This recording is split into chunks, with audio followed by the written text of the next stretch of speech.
साथियों, जय भीम, नमो बुद्धाय। आज हम आए हुए हैं छतरपुर, और छतरपुर की ये जाटो कम्युनिटी सेंटर है, जिसको यहाँ पर जाटो वाटिका बोलते हैं। और आज हम यहाँ पर 74वां संविधान दिवस समारोह मना रहे हैं, और ये बहुत अच्छा प्रयास है। यहाँ पर पहली बार जो संविधान के प्रति लोग जागरूक हुए और यहाँ ये प्रोग्राम कर रहे हैं, तो मैं इनका सभी का तहे दिल से मैं साधुवाद करता हूँ। मैं आपको लेकर के चलता हूँ यहाँ पर। अब ये बुद्ध वंदना हो रही है।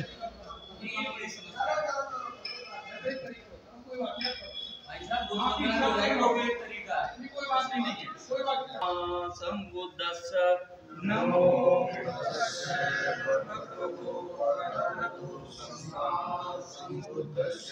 भगवतो अरहतो सम्मा संबुद्धस्स। नमो भगवतो अरहतो सम्मा संबुद्धस्स।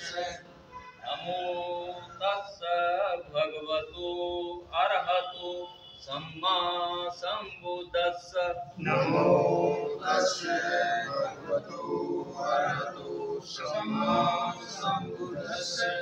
बुद्धं शरणं गच्छामि। बुद्धं शरणं गच्छामि। धम्मं शरणं गच्छामि। धम्मं शरणं गच्छामि।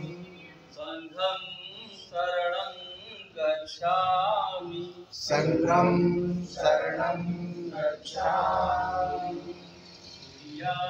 बुद्धं शरणं गच्छामि। बुद्धं शरणं गच्छामि। धम्मं शरणं गच्छामि। शरणं गच्छामि। संघं शरणं गच्छामि। संघं शरणं गच्छामि। तृतीयाम्पि बुद्धं शरणं गच्छामि। तृतीयाम्पि बुद्धं शरणं गच्छामि। तृतीयाम्पि धम्मं शरणं गच्छामि। तृतीयाम्पि धम्मं शरणं गच्छामि। तृतीयाम्पि संघं शरणं गच्छामि। तृतीयाम्पि संघं शरणं गच्छामि। पाणातिपाता वेरमणि सिक्खापदं समादयामि। पाणातिपाता वेरमणि सिक्खापदं समादयामि।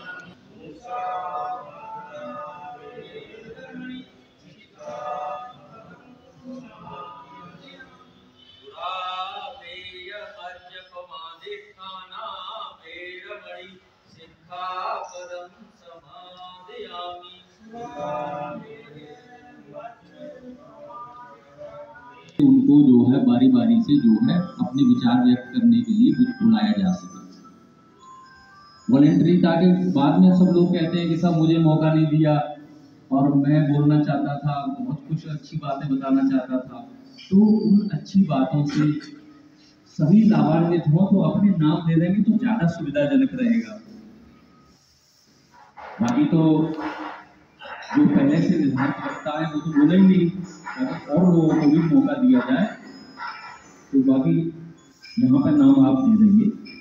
अभी फिलहाल में जो है सबसे पहले हमारे आते जाइए साहब उधर से एकदम। हाँ आइए, बहुत बढ़िया।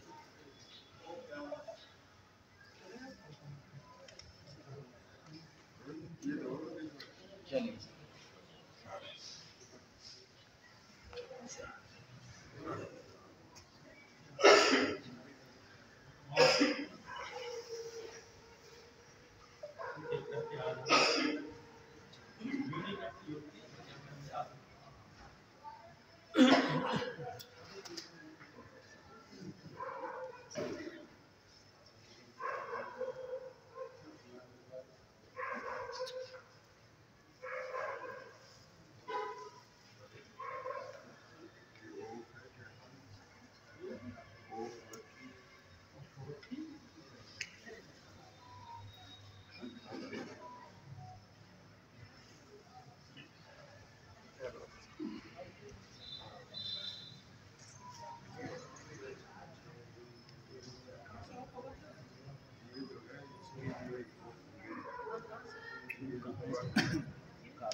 कागज इसी में लिख लेता हूँ।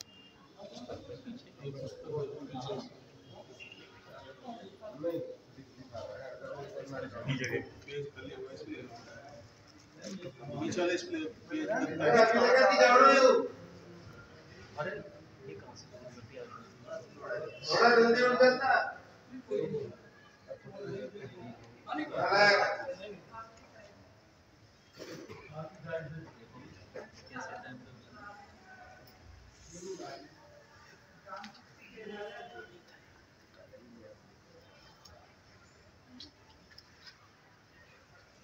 कमी थोड़ी है देश में। कोई नहीं पीछे ये झाड़ू पीछे ऊपर से उठाएंगे दोपहर को झाड़ू लगाना लेकिन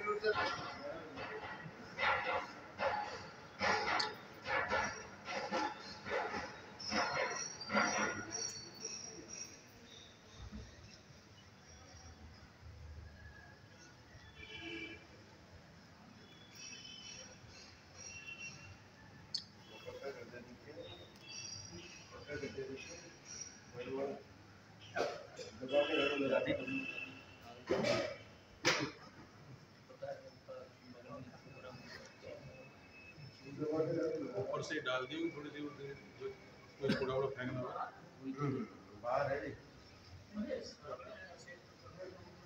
कोई नहीं। चलो ये सिर्फ इस वाटिका के सामने नहीं लगाते झाड़ू, ये भी तो एक नंबर के कमी है। वाटिका के सामने लगती उस दिन मैं और क्या नाम है अंकल जी लिख लिया, आपका लिख लिया तो वो है ज्ञानचंद जी। ज्ञानचंद जी मेरा नाम तो बलिराम ज्ञानचंद जी। हाँ गौतम जी, वेद प्रकाश गौतम। वेद प्रकाश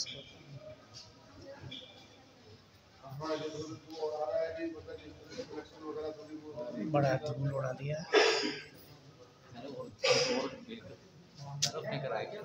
तो जानबूझ के क्या दिखा है बहुत ज़्यादा। यशपाल जी अरे सुनो, आप हो गए रहने दो, छोड़ इधर आओ, अपना नाम लिखवा दो बोलने के लिए। बोलना है आजकल पूछना पड़ेगा जी। ना ठीक है, अब किसी से झगड़ा थोड़ी करना है।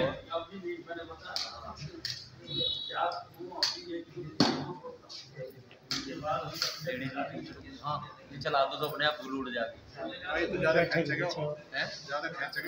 नीचे और बैठ जाओ। तो बंद करो फिर खींच थोड़ा इधर देखो। सुनो ये क्यों चला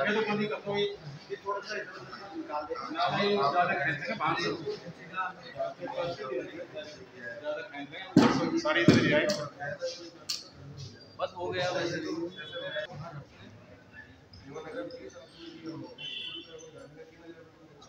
तो निकल के धूल उधर कुछ नहीं है ना, ये आप तो जानबूझ के करेंगे। कोई बात ये सभी साथी बैठ जाए तो धूल थोड़ी बाहर हो रही है। यहाँ नहीं है, आगे बिल्कुल आगे आ जाए। अब आगे सभी को नमो बुद्धाय जय भीम।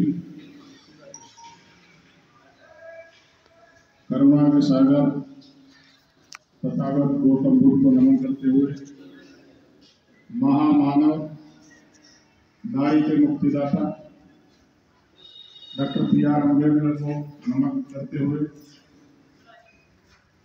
और बाहर से आए अभी हमारे कई गांव के आसपास से भी लोग हमारे पास आए हैं। आयानगर से भाई धर्मेंद्र जी और की टीम आई है, कई लोग आए हैं बाहर से, तो उनका सभी का बहुत बहुत स्वागत है इस प्रोग्राम में। आज ये प्रोग्राम 26 नवंबर जो एक संविधान दिवस है हमारा, और हमारे लिए तो बहुत ही ऐतिहासिक दिन है तो पूरे देश के लिए, पूरे राष्ट्र के लिए, लेकिन SC ST OBC के लिए तो और भी एक महत्वपूर्ण बन जाता है ये ऐतिहासिक दिन, क्योंकि आज ही के दिन 26 नवंबर 1949 को हमारा संविधान बनकर तैयार हुआ था, कंप्लीट हो गया था, जो 26 नवंबर जिसकी शुरुआत हुई थी 1946 को, और इसमें कुल समय बनाने में 2 साल 11 महीने और 18 दिन लगे। तो बाबा साहब ने, अभी आप ये फोटो देख रहे हैं, इसमें संविधान सभा डॉक्टर राजेंद्र प्रसाद, सरदार वल्लभ भाई पटेल, जो मेन आदमी थे, वो 6 मेंबर की इसमें कमेटी थी, जिसमें प्रारूप समिति इसको कहा गया था, और उस प्रारूप समिति के अध्यक्ष डॉक्टर BR अम्बेडकर को चुना गया था। तो बाबा साहब ने पूरे जीवन इतना संघर्ष किया था अपने जीवन में, वो सब आप लोगों को पता ही है। अपने घर परिवार नहीं देखा उन्होंने, जिस तरह की यातनाएं, जिस तरह की सामाजिक कुरीतियां उन्होंने देखी, बहुत आहत हुआ उनको। शिक्षा के किस तरीके से उन्होंने ली, उनके जीवन में किस किस ने उसका, बाबा साहब का सहयोग किया, किस तरीके से वो आगे पहुंच पाए शिक्षा के लिए। तो उन्होंने कसम खाई कि मैं इस शिक्षा का जो है सदुपयोग करूंगा, मैं अपने समाज को कुछ ना कुछ ऐसा दे के जाऊंगा ताकि ये जो गुलामी है, जो ये गुलामी की जंजीरें हैं, इनको मैं काट के जाऊंगा। और वो बाबा साहब ने किया। एक संविधान के रूप में उन्होंने कहा कि भाई जब संविधान बनकर लागू हुआ तो हम जैसे लोगों को, एक सभा में उन्होंने कहा था कि आज के बाद मैंने आपके लिए एक ऐसा ग्रंथ दिया है, ऐसा ग्रंथ मैंने तैयार करके दे दिया आपको कि आपको किसी गीता, किसी कुरान, किसी महाभारत, किसी रामचरितमानस, किसी भी ग्रंथ की जरूरत नहीं पड़ेगी। ऐसा ग्रंथ मैंने आपको दिया है जो आपकी सारी दिक्कतों को और दूर करेगा। और उसी आज भारतीय संविधान की बदौलत हम अच्छे अच्छे कपड़े पहने हैं, अच्छी अच्छी गाड़ियों में घूमते हैं, सारे अधिकार हमें आर्टिकल 19 से 35 तक, शिक्षा का अधिकार, समानता का अधिकार, हम कहीं आ जा सकते हैं, सभी को कहीं भी अपने विचार रखने का, तो सारे अधिकार हमें इस संविधान ने दिए, जो बाबा साहब एक अनमोल चीज हमें दे गए। सबसे लंबा, सबसे बड़ा संविधान भारत का संविधान। बाबा साहब ने अमेरिका, कनाडा और न जाने कितने, यूनाइटेड किंगडम, उन देशों का संविधान को पहले पढ़ा। इतनी बड़ी बात थी कि उन देशों का संविधान, जिसे लोग आज कहते हैं कि कॉपी करके बना दिया, कॉपी पेस्ट, कई लोग ऐसे कहते हैं। अरे दूसरे तो एक किताब नहीं पढ़ी जाती, और बाबा साहब ने तो कम से कम 10-15 देशों का संविधान पढ़ा, जो उसमें से अच्छी चीजें जो उनको दिखाई दी वो अपने संविधान में उन्होंने साबित की। तो ये कितनी बड़ी बात है। बाबा साहब के पास जब देश आजाद हुआ तो नेहरू जी और उन्होंने 2 आदमी और भेजा, कहा भाई पहले तो वो अंग्रेजों के पास ही गए, जब देश वो आजाद होने की बात आई, आजाद भी हो गया था, क्या उस टाइम यहाँ के प्रधानमंत्री एटली, ये हमारा संविधान आप लोग बनवा दो, हमें कोई आदमी ऐसा दे दो कि जो भारत का संविधान बना सके। तो उन्होंने कहा कि आपके भारत में ही एक ऐसा व्यक्ति है जिसे आप तक भी जानते तक नहीं हो, भारत में ही ऐसा बंदा है आपका, और उससे विद्वान, उससे ज्यादा कानून का ज्ञाता कोई नहीं है। उसने कहा कौन है जी? उसने कहा डॉक्टर BR अम्बेडकर। तब बाबा साहब के पास आए तो बाबा साहब ने एक दिन तो शाम को जब उनके पास नेहरू जी का कोई आदमी आया, नेहरू जी भी आए, कि शाम को मना कर दिया कि मुझे नहीं बनाना, किसी का संविधान बनवा लो जिससे बनवाना आपको, मैं नहीं बनाऊंगा संविधान।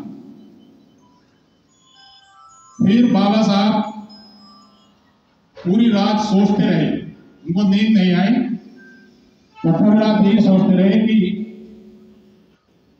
मैंने मना तो कर दिया, लेकिन अब मैं, मेरे जो समाज है, मैं इसका भला कैसे कर पाऊंगा। फिर उनके मन में आया कि अभी कोई बात नहीं, ये दोबारा भी मेरे पास आएंगे, क्योंकि उस टाइम में कोई आदमी उनके बराबर पढ़ा लिखा, कानून का ज्ञाता नहीं था।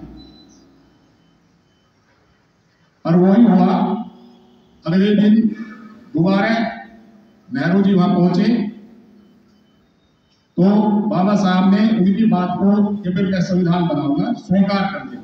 और बाबा साहब ने कहा कि मैं इस संविधान के जो आज मैं मौका मिला है, मैं इस संविधान के द्वारा मैं इस समाज के लिए बहुत कुछ कर जाऊंगा। जो एक किसी से, हमें किसी की गुलामी नहीं करनी पड़ेगी, किसी के आगे हाथ नहीं जोड़ने पड़ेंगे, हमारे बच्चों को अच्छी शिक्षा मिलेगी, हमारे बच्चों को अच्छे कपड़े पहनेंगे, अच्छी गाड़ियों में घूमेंगे, आने वाला समय बहुत बढ़िया होगा, बहुत अच्छा होगा। इस तरह की व्यवस्था मैं करके जाऊंगा। वो बाबा साहब ने किया संविधान के रूप में। तो मेरा यही कहना है कि संविधान हमें अपने बच्चों को घर में किसी भी गीता, कुरान या कोई भी इस तरह के ग्रंथ जो आता है उनसे हमें कुछ नहीं मिलने वाला। अगर बच्चों को पढ़ाना है तो अपना संविधान रखो, एक कॉपी घर में जरूर रखो और अपने बच्चों को पढ़ाओ, बुक पढ़ो। और भी बहुत सारा साहित्य हमारे है। इन्हीं शब्दों के साथ वक्ता बहुत भी हैं, सभी को बहुत बहुत धन्यवाद। आप लोगों ने मेरी बात सुनी। जय भीम, नमो बुद्धाय।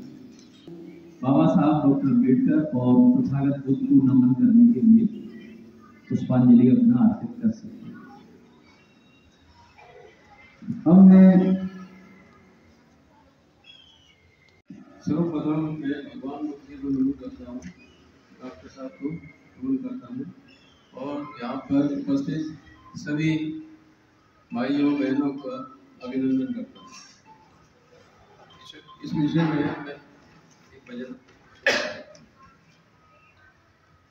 भीम तने रचा इतिहास रे, दुनिया में नाम कमाया।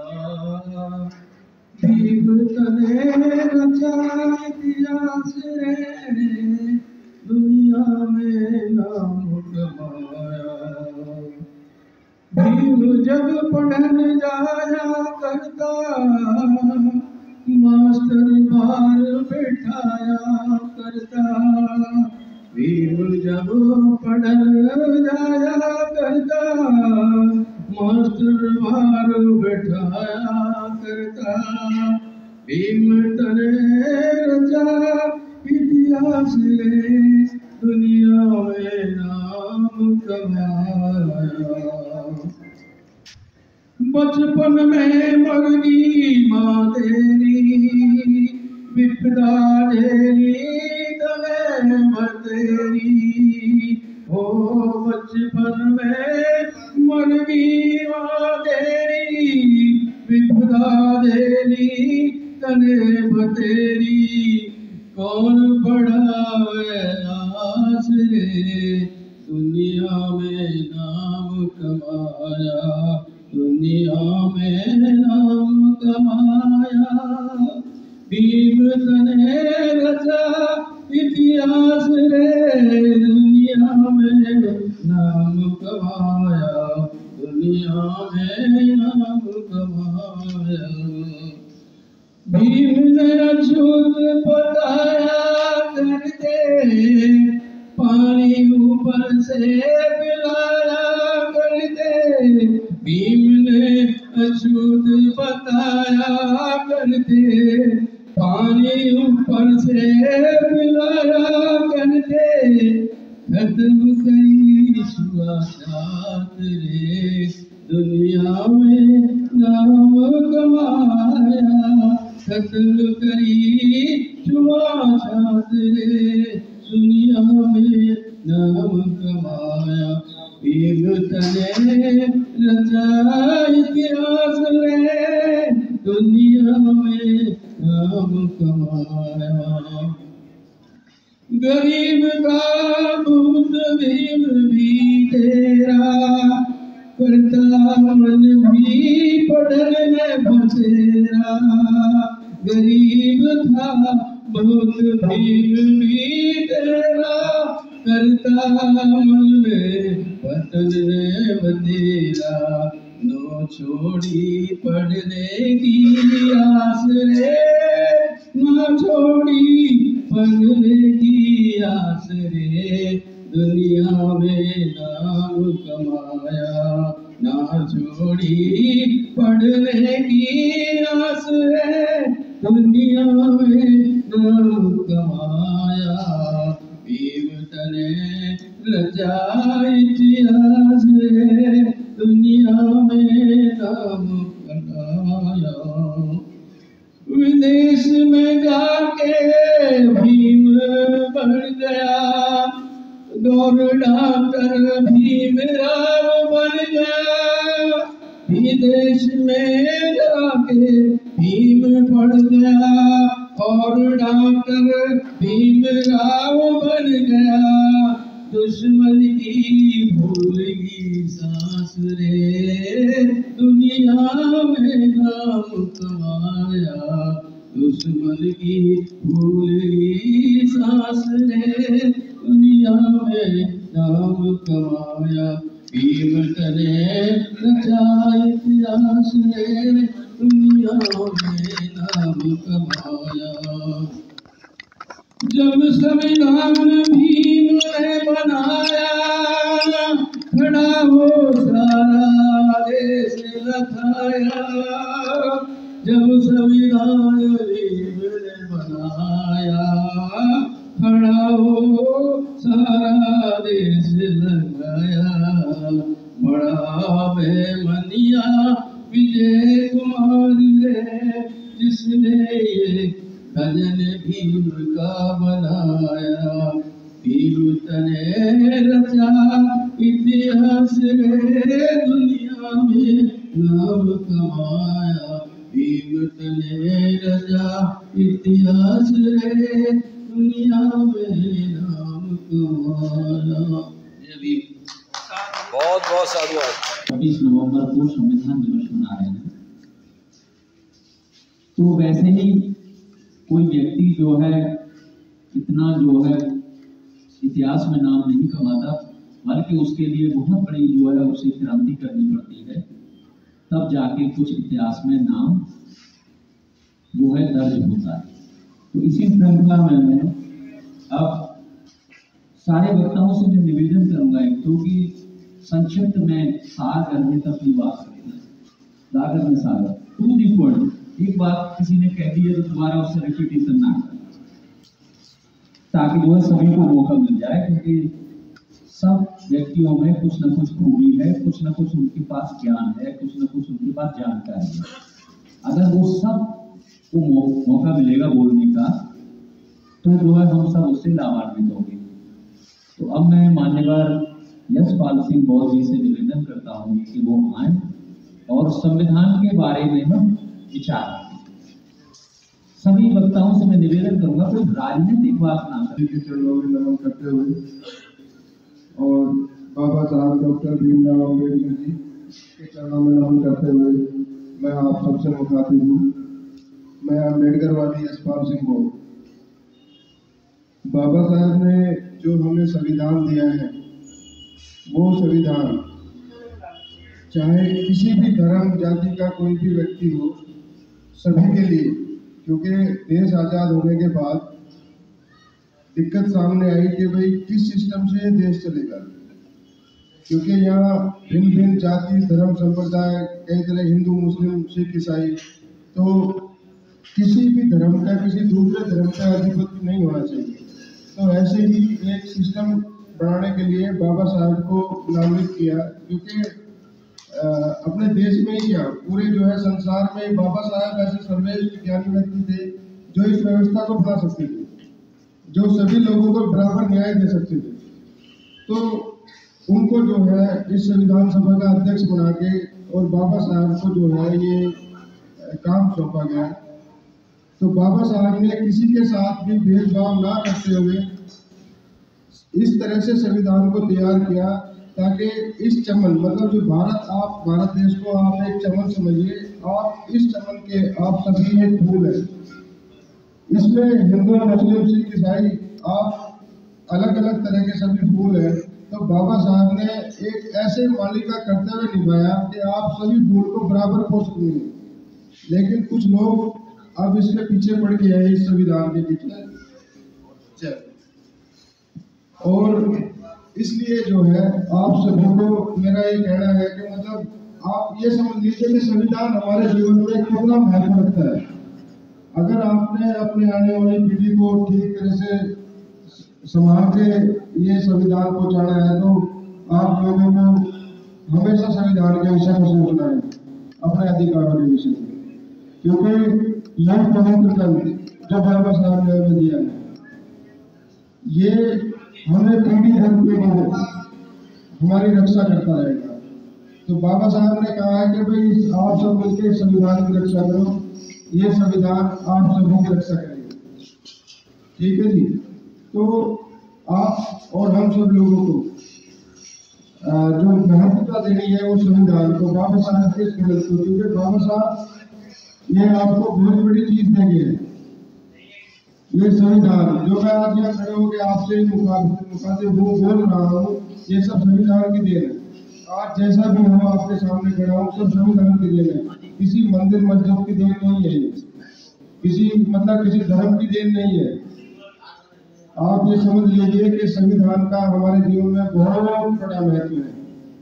और इसमें बाबा साहब ने सारा अपना जितना भी ज्ञान था कि भाई मैं सभी के लिए समान इसमें अधिकार देके जाऊं, सभी को जो है इस सिस्टम से देश चले और सभी को सभी का हक मिले। तो मेरा आप सभी से यही निवेदन है साथियों, आप अपने जो है रिश्तेदारों को भी, अपने जो भी मतलब आपके यहाँ रहता है सभी को कहिए कि संविधान के प्रति जिम्मेदार रहिए, क्योंकि आपके अधिकार सब वहीं से हैं। आप मंदिर बाद में जाओ, पहले संविधान। और तथागत बुद्ध जो है जो इस देश के मालिक है, जो तथागत बुद्ध जी है हमारे भारत देश के मालिक है। तो जो हमारा जो धर्म है वो बुद्ध धर्म है, हमारा कोई धर्म वगैरह और कुछ नहीं है, ये बुद्ध धर्म है। तो आप सभी उनके ही बताए मार्ग पर चले, ये आप पढ़ लीजिए। किसी के साथ में अपनी बातों को विराम देता हूँ। जय भीम, नमो बुद्धाय। इस स्थल पर आते हैं हर संडे को, और भी बहुत सारी सामाजिक गतिविधियों में आप जो है हमेशा जो है लगे रहते हैं समाज उत्थान के कार्य में। तो मैं उनसे निवेदन करूंगा कि आज जो है इस पावन अवसर पर अपने उद्गार व्यक्त करें संविधान दिवस के बारे में। सबको पहले जय इस देश में जन्मे महापुरुषों को नमन करते हैं। तथागत बुद्ध मानव डॉक्टर B.R. अम्बेडकर जी के चरणों में खुशी करते हैं। आज इस सभा में मेरे सम्मानित साथी आपका बहुत बहुत स्वागत जवाब यहाँ पर आकर अपना कीमती समय आपने दिया और मंच का संचालन कर रहे हैं गौतम जी, बहुत बहुत धन्यवाद आपका। बाबा साहब जो है संविधान सभा में कैसे गए, ये एक बहुत बड़ा दिक्कत थी बाबा साहब के लिए कि संविधान सभा में कैसे जाए। ऐसी फेडरेशन जो है विधायक जो थे वो बहुत कम थे, तो वो विधानसभा में जीत के तो जा नहीं सकते, तो राज्यसभा में जैसे जाते हैं वैसे जाने की उनकी इच्छा थी। लेकिन शेड्यूल कास्ट फेडरेशन के समय इतने विधायक नहीं थे कि वो अंदर जा सके। उनको बड़ा दुख हो रहा था कि मैं कैसे जाऊँ। तो बंगाल के जोगनाथ मंडल जी हैं, उनको एहसास हुआ कि अगर हमने बाबा साहब को संविधान सभा में नहीं भेजा तो हमारे जो हक अधिकार है वो हमें नहीं मिले। तो जोगेंद्रनाथ मंडल जी ने बंगाल से उनको आमंत्रित किया कि हम आपको यहाँ से जिता के भेजेंगे। उसके बाद जो है जोगेंद्रनाथ मंडल जी के कांग्रेस वाले बड़े चालाक हो गए ना, जोगेंद्रनाथ मंडल जी के जो गुरु थे उन्हीं के सामने उनको खड़ा कर दिया कि बाबा साहब कैसे जीते। और कांग्रेस के जो कार्यकर्ता थे, बड़े कार्यकर्ता थे, उन्होंने बाबा साहब तक के लिए ये बोल दिया था कि बाबा साहब विधानसभा में नाराजगी से तो क्या, हमने उसके लिए खिड़कियां रोशनदान भी बंद कर दी। उनको अंदर हम विधानसभा में नहीं आने, संविधान सभा में नहीं आने देंगे। जोगेंद्रनाथ मंडल जी ने प्रण लिया कि हम इन्हें यहाँ से भी जिता के भेजेंगे।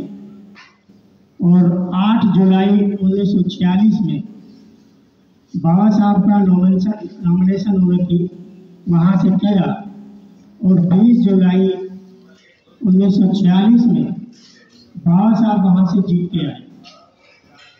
20 जुलाई 1946 में बाबा साहब वहाँ से जीत के आए। और ये जो काम है जोगेंद्रनाथ मंडल जी ने किया, वरना वो भूल गए थे कि हर विधानसभा में जाना है, संविधान सभा में जाना है। उसके बाद क्या हुआ, जब बाबा साहब को पार्लियामेंट में बुलाया, उन्होंने अपना वक्तव्य दिया और 1947 में जब देश आज़ाद हुआ तो बंगाल को जो है पाकिस्तान में भेज दिया। ये बाबा साहब के साथ में चक्र था, वो नीति थी उनकी कि उन्होंने जो बाबा साहब को जहाँ से जीत के आए थे बंगाल से, वो बंगाल पाकिस्तान में दे दिया। अब बाबा साहब का सारा जीवन तो यहाँ पे बीता है, वो अभी मैं पाकिस्तान में जाके क्या करूँ। मेरे समाज के लोग तो यहाँ पर हैं जिनके लिए मैंने इतनी कड़ी मेहनत की है, इन गुलामों को गुलामी की आज़ादी कैसे दिलाऊँ। तो बाबा साहब ने वहाँ से अपना इस्तीफा दे के भारत आ गए। और भारत में बड़ा दिक्कत आ गई कि जो संविधान सभा में जो बैठे थे वो बाबा साहब को आने नहीं दे रहे थे। तो अंग्रेजों ने बोला भी आप अपना जो संविधान बना के दो पहले, फिर हम आपको आज़ाद करेंगे। तो कांग्रेस के और आरएस के लोगों ने अपने अपने संविधान बना के दिए, लेकिन वो कामयाब नहीं हुए, वो खरी कसौटी पर नहीं उतरे।